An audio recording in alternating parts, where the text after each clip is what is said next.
미국 생활을 하면서 한국에서 있을 때보다 훨씬 더 자동차의 중요성을 많이 느끼고 삽니다. 특별히 자기 차가 있어서 그 차로 용무를 봐야 제대로 이 하루의 삶을 잘 이렇게 우리가 매니지먼트를 하고 효과적으로 살 수 있는 것을 보게 됩니다. 자동차의 발명이라고 하는 것은 대단한 발명 같습니다. 이것을 통하여서 정말 많은 변화가 있게 되는 것이지요. 대중교통을 이용해서 몇 시간 동안 가야 되는 그런 거리도 자기의 차를 소유하게 되면 그저 몇십 분 안에 해결하는 것도 많이 볼 수가 있습니다. 차의 주된 목적은 이동을 시키는 것이지요. 사람을 이동시키고 짐승을 이동시키고 물건을 싣고 가고 심지어는 때로는 운전수만 가든지 어쨌든 움직이게 하는 것입니다. A라는 지점에서 B라는 지점으로 그렇게 가게 만드는 것이지요. 이것이 차의 속성입니다. 아무리 좋은 차라고 한다고 할지라도, 아무리 멋있는 차라고 할지라도 그 차가 가만히 있기만 한다면 점점 더 그 차는 고물에 불과할 것입니다. 우리의 인생을 생각해 볼 때 어떻게 보면 우리의 인생도 차와 같다 이렇게 얘기할 수 있습니다. 우리의 인생도 그냥 머물러 있는 것이 아니라 계속 움직이고 있습니다. 변화를 겪고 있습니다. 출생에서 사망에 이르기까지 우리는 계속 변화가 됩니다. 나이를 먹어가기도 하고 또 거주지를 옮깁니다. 여러분들, 저와 여러분들이 태어날 때 이 포틀랜드에서 만날 줄 누가 알았겠습니까?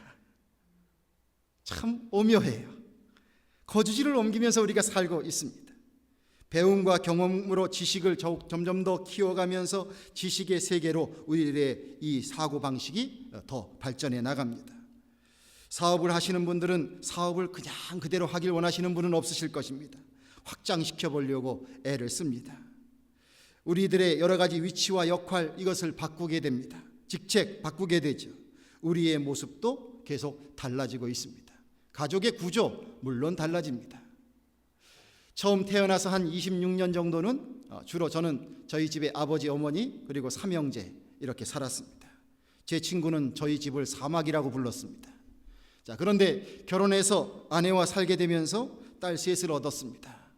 사람들은 꽃이 셋이라고 하니까 꽃밭에 산다고 합니다. 그러니까 사막에 꽃이 피었습니다. 이제 남은 인생에는 어떤 또 다른 변화가 있을지 모릅니다. 사막에 꽃이 폈으니 열매가 더 맺혀졌으면 좋겠습니다. 마음속에 기대가 있습니다. 우리들의 인생이 어디론가 자꾸만 가고 있는 것입니다. 내가 미처 생각하지 못했고 내가 미처 알지 못했지만 계속 움직이고 있습니다. 사람들의 살아가는 모습을 바라다 보게 됩니다. 가지각색입니다. 어떤 사람은 마치 손수레를 끌고 가듯이 온갖 자신의 힘을 다 소진하면서 하루하루 사는 사람 같은 사람도 있어 보입니다. 어떤 사람은 오토바이를 타고 질주를 하는 것처럼 아찔아찔하게 살아가는 사람들의 모습도 있습니다. 어떤 사람은 관광버스 타고 서부 여행 투어를 하는 것처럼 즐겁고 신나게 춤을 추며 가는 사람의 모습과 같은 사람도 있습니다. 어떤 사람은 장리의 운구 차량을 탄 것처럼 침묵과 슬픈 기색을 가지고 살아가는 사람도 있습니다. 어떤 사람은 무거운 짐차가 시골 언덕길을 막 달려 올라갈 때 그 힘겨워 보이는 시동이 막 꺼지기 전과 같은 그런 모습으로 사는 사람도 있습니다. 또 어떤 사람은 전기자동차가 아무 소리도 없이 쑥 하고 나가듯이 그렇게 산뜻하게 사는 것처럼 보이는 사람도 있습니다. 어떤 사람은 잘 닦아진 도로를 힘 하나 안 들이고 그냥 질주하고 있는 경주용 차를 타고 있는 사람처럼 보입니다. 이런저런 삶의 모습을 보면서 우리는 남들이 살아가는 모습을 보며 한마디씩 던지게 됩니다. 저 사람은 왜 저렇게 고생하고 살까? 저 사람은 왜 차를 안 타고 끌고 가고 있지? 저 사람은 아예 차를 지고 가네. 아유, 저 사람 차 잘못 탔어. 저 사람은 부모 잘 만나서 좋은 차 타고 팔자가 펼쳤구나. 저 사람은 남편 잘 만나서 자기가 운전도 안 하고 기사를 두고 운전하고 살고 있구나. 여러 가지 이야기를 하게 되는 것입니다. 여러분들, 우리는 누굽니까? 나는 누굽니까? 우리들의 인생의 모습은, 우리들의 인생의 차는 과연 지금 어떤 모습으로 달리고 있습니까? 성도 여러분, 여러분들의 가지고 있는 자의식 가운데 내가 하나님의 자녀요 그리스도인이라고 하는 그 자의식, 그 정체성, 이것이 가장 중요한 자리, 그리고 가장 가치 있는 것으로 여겨지는 삶을 사시게 되시기를 주님의 이름으로 권면을 드립니다. 사람이 누구냐라고 말할 때 여러 가지로 표현할 수 있습니다. 그 가운데에서 나를 가장 강하게 붙들어 주는 것이 바로 내가 하나님의 자녀요 그리스도를 따르는 그리스도인이라고 하는 그 마음의 고백이 가장 중심에 있게 되기를 바란다는 것입니다. 우리가 그리스도인들로서 어떻게 살아가야 할까? 본문 11절을 보면 의인이 믿음으로 살리라 이렇게 말씀하고 있습니다. 로마서 1장 17절에도 보면 복음에는 하나님의 의의가 나타나서 믿음으로 믿음에 이르게 하나니 기록된 바 오직 의인은 믿음으로 말미암아 살리라 함과 같으니라 이렇게 말씀하고 있습니다. 즉 이 말씀을 보면 처음부터 끝까지 의인에게 필요한 것은 믿음이라는 것을 알게 됩니다. 믿음으로 말미암아 의인의 반열에 서게 되고 의인이 된 사람은 또다시 믿음을 향하여서 살아가는 인생을 말하는 것입니다. 자, 이렇게 볼 때 우리들의 인생길은 어떤 인생의 차를 타고 가느냐? 바로 우리들의 인생길이라고 하는 것은 믿음으로 가는 길이요, 우리들의 탄 차는 바로 우리들의 인생의 차는 믿음의 차다 이렇게 말할 수 있을 것입니다. 그러기에 우리에게 믿음이 없다면 우리는 더 이상 달릴 수 없는 고장난 차에 불과합니다. 그것은 고물이 될 수밖에 없는 것입니다. 우리 인간에게는 인간의 내면에 하나님의 형상이 들어 있습니다. 그 사람이 지금 하나님을 믿는 사람이든지 아니든지 하나님께서 사람을 지어주실 때에 사람 마음속에 심어놓으신 하나님의 형상이 안에 들어 있습니다. 그 중에 하나가 우리가 하나님의 형상을 따라 지음을 받았기 때문에 하나님의 성품을 담고자 하는 열망이 우리 안에 들어있다는 거예요. 자, 하나님은 어떤 분이십니까? 하나님은 사랑의 하나님이십니다. 또 하나님은 어떤 분이십니까? 하나님은 의의 하나님이십니다. 하나님은 이 의로움과 사랑의 이 두 속성을 모두 완벽하게 가지고 계신 분이십니다. 우리가 때때로 의롭게 살기를 원해요. 물론 여러 가지 형편과 처지가 그것을 그대로 실행하기 어렵지만은 아마 여러분들이나 저나 다 누구로부터 저 사람은 의인이야 이런 얘기를 듣는다면 얼마나 좋겠습니까? 의로운 일을 하고 싶어 하고 의인이 되고 싶어 합니다. 좋은 일, 착한 일 계속하고 싶어 합니다. 그래서 그런 상황 속에 처할 때가 있게 되죠. 이게 다 우리 안에 의로우신 하나님을 닮아가는 하나님의 품성이 우리 안에 들어있게 되는 것입니다. 그런데 이 의로움을 우리가 생각해 보면 두 가지로 표현할 수 있습니다. 한 가지 의로운 삶은 나를 위한 의입니다. 스스로가 생각하는 거죠. 나는 의인이야. 자, 마음에 자신감이 생기죠. 기쁨이 있습니다. 다른 사람으로부터 의인이라는 소리를 듣고 싶은 그 마음의 욕심도 있습니다. 그러나 또 한 가지의 의의는 바로 무엇이냐면 하나님을 위한 의의가 있습니다. 내가 의를 행함을 통해서 하나님의 자녀로서의 마땅한 삶을 살고 그 의로운 삶을 통해서 하나님 앞에 영광을 돌리는 그런 삶을 살아가는 것입니다. 구약시대의 이스라엘 백성들에게 하나님은 율법을 주셨습니다. 많은 사람들은 그 율법을 받게 되고 자신들이 기쁨 속에 사였습니다. 왜냐하면 여러분들, 한 국가가 법이 없는 국가가 없는 것입니다. 그런데 하나님께서 친히 율법을 내려주시고 하나님의 백성으로 삼아주시는 언약을 맺어주셨습니다. 그러기에 그 율법을 지킴을 통해서 의인의 삶을 살게 된다는 것, 하나님의 백성이라는 삶을 산다는 것이 얼마나 기쁜 일인지 몰랐습니다. 그래서 그들은 이것을 열심히 지켜보려고 애를 썼습니다. 그런데 실제로 율법을 지키려고 하다 보니까 힘에 부딪히는 것을 너무 많이 느낍니다.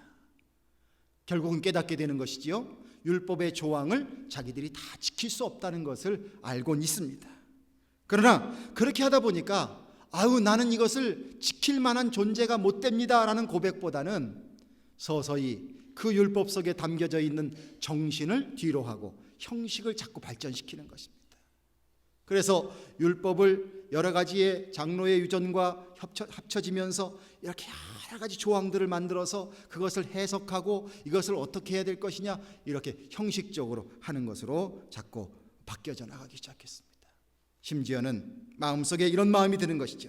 우리는 율법을 가졌어. 나는 율법을 지키는 자야. 당신은 왜 그것밖에 못해?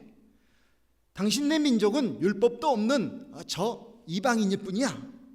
자, 자꾸 하나님이 주신 율법이 나를 프로텍트하고 또한 다른 사람들을 평가하는, 판단하는 그러한 것으로 사용되기 시작했습니다.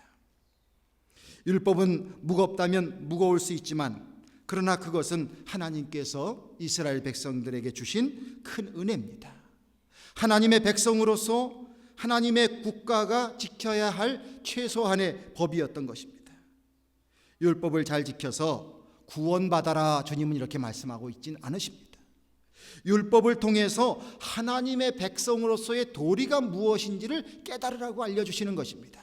거기에 덧붙여서 율법을 지킴으로 인하여 너희들이 복을 받게 된다라고 말씀해 주었습니다. 특별히 율법은 마음의 거울이라고 했습니다.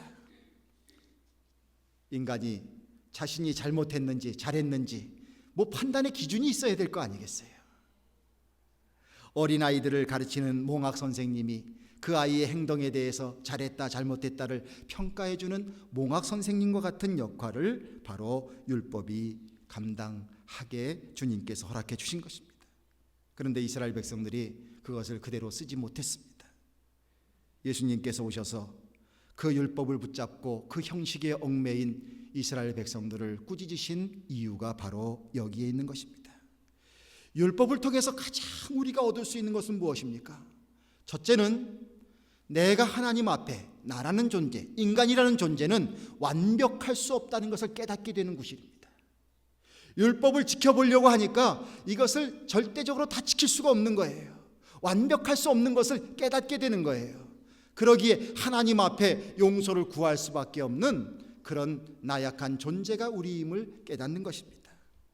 또 한 가지는 아까 말씀드린 대로 율법이 하나의 우리들의 거울이 되어서 우리 자신들의 모습을 돌아보는 것입니다. 그래서 내가 잘못하고 있는 것을 깨달으며 더욱더 믿음으로 살기 위하여 애쓰는 도구가 되는 것이죠. 로마서 10장 2절과 3절에 내가 증거하노니 저희가 하나님께 열심히 있으나 지식을 쫓은 것이 아니라 하나님의 의의를 모르고 자기 의의를 세우려고 힘써 하나님의 의의를 복종치 아니하였느니라. 이스라엘 백성들의 현 주소를 말하고 있고 우리들의 현 주소를 말씀하고 있는 내용입니다. 여러분들, 우리 누구는 의인이 되고 싶은 마음이 있습니다. 그러나 자력으로 의인이 될 수 없습니다. 율법을 지키는 노력으로 우리가 그것을 다 이루어낼 수가 없습니다. 어떻게 된 것인지 세상에서 죄짓지 않고 살아가는 것이 너무 불가능해집니다. 세상적으로 출세하는 자리에 가면 갈수록 감옥 가는 확률은 더 높아지고 있어요. 우리가 너무너무 생생하게 그것을 바라다 보고 있습니다. 가장 한 나라에서 가장 최고의 부자가 되어 그 최고의 부자의 부를 가장 많이 누리게 되는 최고의 재산가, 그 자리에 있는 사람이 지금 어디에 들어가 있습니까? 감옥 생활하고 있습니다. 권력도 대물림이 됩니다. 한 나라의 최고의 권력 자리에 있던 사람이 그것으로 인하여 지금 어디에 들어가 있습니까? 감옥 생활을 하고 있습니다. 너무 신기한 것 아닙니까? 여러분들과 우리들의 삶 가운데서도 하루하루의 삶을 보면 어떻게 더 많은 권력을 가질까? 어떻게 더 많은 재물을 가질까? 이것을 위해서 동분서주하면서 막 살고 있는데 감히 내가 비교해 볼 수도 없는 사람, 그 많은 것을 누린 사람의 현 주소는 그것을 누리다가 내가 아직 한 번도 가보지 않은 감옥 생활을 하고 있다는 거예요. 여러분들, 얼마나 이 세상에 우리가 꿈꾸는 것, 하나님 없이 꿈꾸는 것이 일장춘몽과 같고, 그리고 얼마나 덧없는 것인가를 우리는 깨달을 수 있게 됩니다. 이 모양 저 모양으로 우리는 의인이 될 수 있는 길이 없습니다. 우리 스스로는 어떠한 모습으로든 의인이 될 수 있는 길이 없습니다. 이게 우리 인간의 현 주소입니다. 우리의 한계입니다. 저의 한계요, 여러분의 한계입니다. 의인이 되어야 하나님 나라 백성이 될 거 아니에요. 의인이 되어야 거룩하신 하나님의 백성의 반열에 들 수 있을 거 아니겠어요. 의인이 되어야 하나님 나라에 들어가는 사람이 될 거 아니에요. 그런데 너무 딜레마에 빠지게 됩니다. 내 스스로가 의인이 될 수 없어요.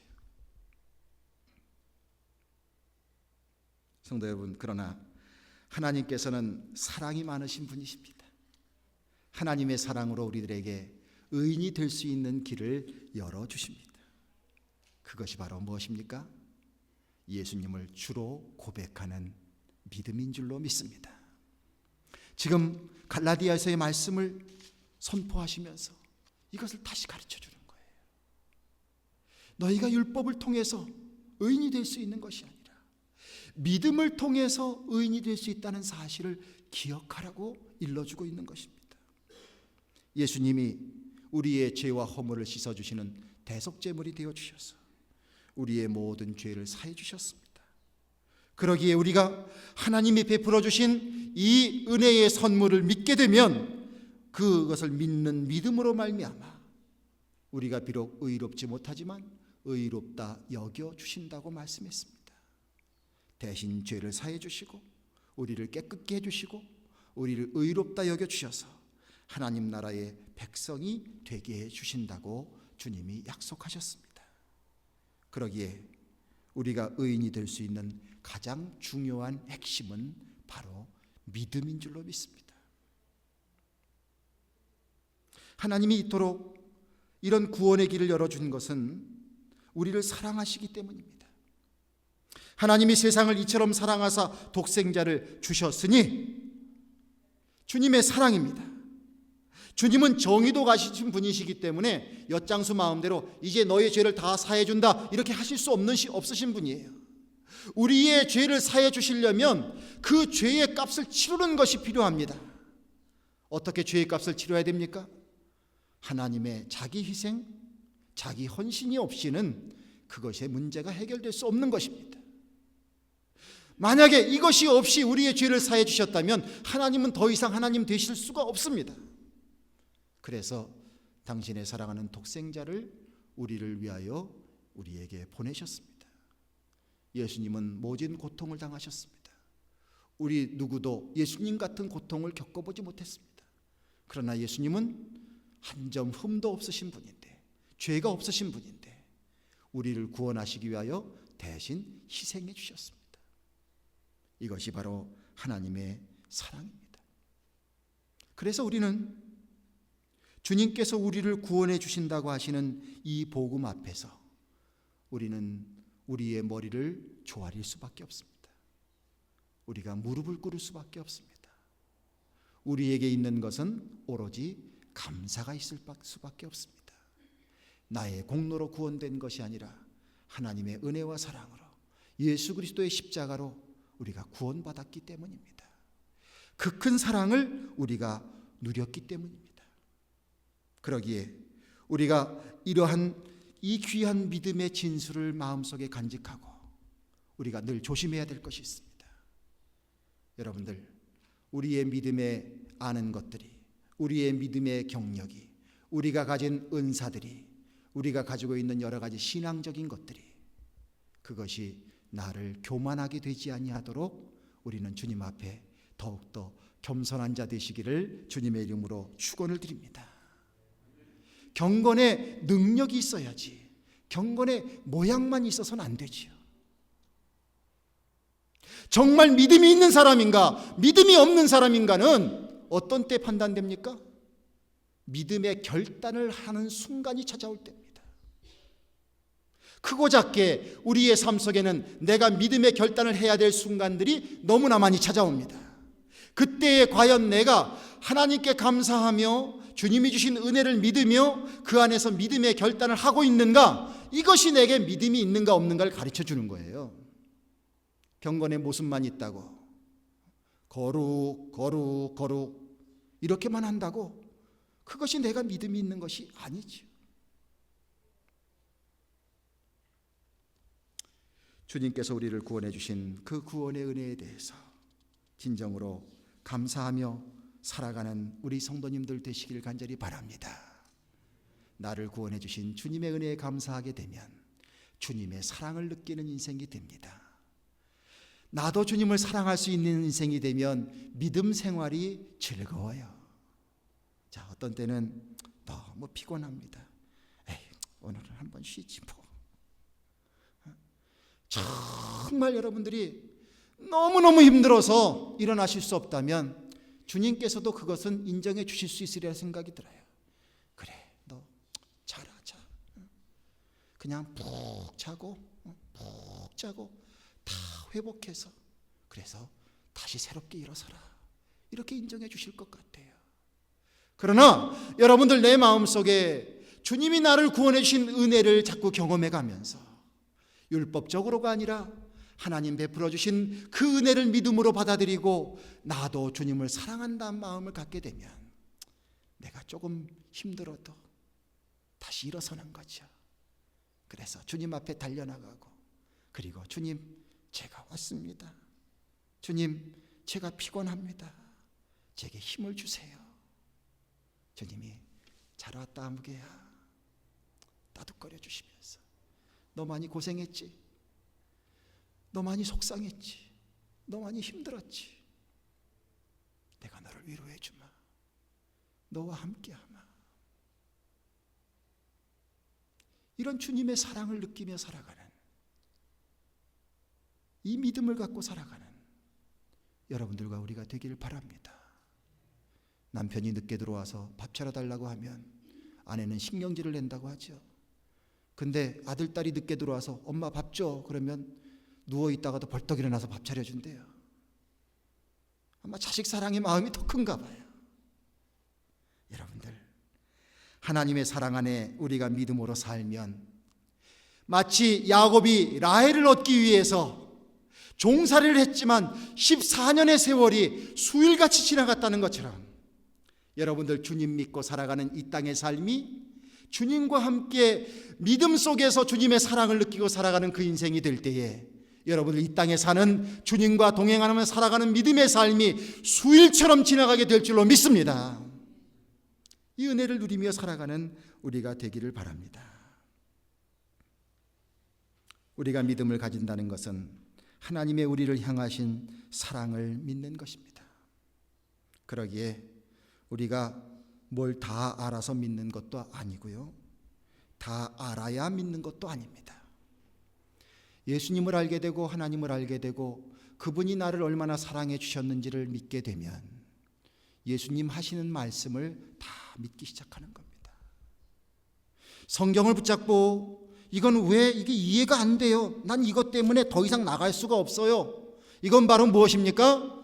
하나님의 은혜와 사랑에 접근하지 못하고 있는 겁니다. 하나님의 은혜와 사랑을 조금이라도 내가 느끼고 그 안에서 믿음을 갖게 되기 시작하면 비록 내가 알 수 없는 일이지만 하나님 어련히 알으셔서 이런 말씀을 하셨을까? 주님께서 다 아셔서 이런 말씀을 해주셨을까?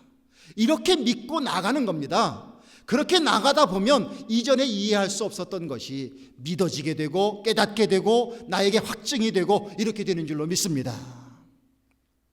진정으로 믿음으로 살아갈 수 있는 우리 모두가 되기를 주님의 이름으로 축원을 드립니다. 9절 말씀 속에 믿음으로 말미암은 자는 믿음 있는 아브라함과 함께 구원을 받느니라. 성도 여러분,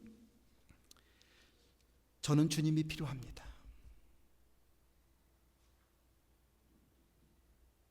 여러분도 주님이 필요하실 줄로 믿어요. 죄악의 골짜기, 그 죄악의 골짜기에서 저는 저 스스로 헤어나올 수 없습니다. 아무리 발버둥 쳐도 미끄러지고 또 미끄러지는 모래 언덕을 기는 인생과 같을 것입니다. 아마 여러분들도 마찬가지일 것입니다. 도저히 우리의 힘으로는 나를 둘러싸고 있는 죄악의 그 언덕을 벗어날 수가 없습니다. 발버둥 치면 발버둥 칠수록 더 힘들고 어렵습니다. 나의 인생의 차가 더 이상 나가지 않습니다. 고물로 전락될 수밖에 없습니다. 그러나 말씀을 통해서 주님이 함께 해주신다고 약속하셨습니다. 우리가 주님을 믿는 믿음을 갖게 되면 주님의 구속의 은혜가 우리를 새롭게 만들어 주십니다. 성령을 우리에게 보내주신다고 약속하셨습니다. 마치 독수리가 날개짓하고 하늘로 올라가는 것처럼 그 독수리의 등에 올라탄 우리가 되는 것입니다. 5절에서 7절 말씀 속에 너희에게 성령을 주시고 너희 가운데 행하시는 이의 일이 율법의 행위에서냐 듣고 믿음에서냐 아브라함이 하나님을 믿음에 이것을 그에게 의로 정하셨다 함과 같으니라. 그런즉 믿음으로 말미암는 자들은 아브라함의 아들인 줄 알지니라. 여러분들과 저에게 믿음을 주셨습니다. 우리에게 최소한의 노력이 있다면 이 믿음을 아멘으로 받아들일 수 있는 열린 마음이 우리들에게 있어야 될 것 같아요. 주님이 우리에게 주신 이 믿음의 큰 축복을 여러분들 붙잡으시고 하나님이 우리를 의인으로 만들어 주시는 그 축복 속에 살게 되시고 그것을 통하여서 우리의 인생길이 정말 주님과 동행하는 믿음의 여정을 힘차게 나가는 그런 앞으로 향하여 더 나아지는 삶을 향하여 그리고 저 높은 것을 향하여 나갈 수 있는 우리 모든 인생이 되시기를 주님의 이름으로 간절히 축원을 드립니다. 기도하겠습니다. 주여 우리들에게 은혜를 베풀어 주셔서 예수 그리스도를 통하여 구원해 주시고 우리에게 믿음을 선물로 주셨습니다. 아버지 하나님, 우리는 우리 스스로가 도저히 의인이 될 수 없지만 주님의 공로로 인하여 의롭다 여겨주시는 은혜를 받게 하여 주셨습니다. 이 귀한 주님의 사랑과 이 진리를 믿는 믿음이 있게 하여 주시옵소서. 주여, 교회에 왔을 때만 이 생각을 하는 것이 아니라 우리의 가정에서 또 우리의 삶의 터전에서 내가 이 믿음 붙잡고 살아가는 사람이라는 것을 잊지 않고 살아갈 수 있는 저희들 되게 해주셔서 나에게 믿음을 선물로 주신 하나님의 사랑 안에 우리가 주님 율법적으로 살아가는 것이 아니라 주님을 진정으로 사랑하는 그 사랑으로 모든 것을 잘 감당하게 하여 주셔서 우리의 인생의 차가 머물러 있지 않게 하여 주시고 영원한 하나님 나라를 향하여 의로운 길을 향하여 축복의 가나안 땅을 향하여 힘차게 전진해 나갈 수 있는 우리들의 인생 될 수 있도록 주님 끝까지 붙들어 주시고 은혜 베풀어 주시옵소서.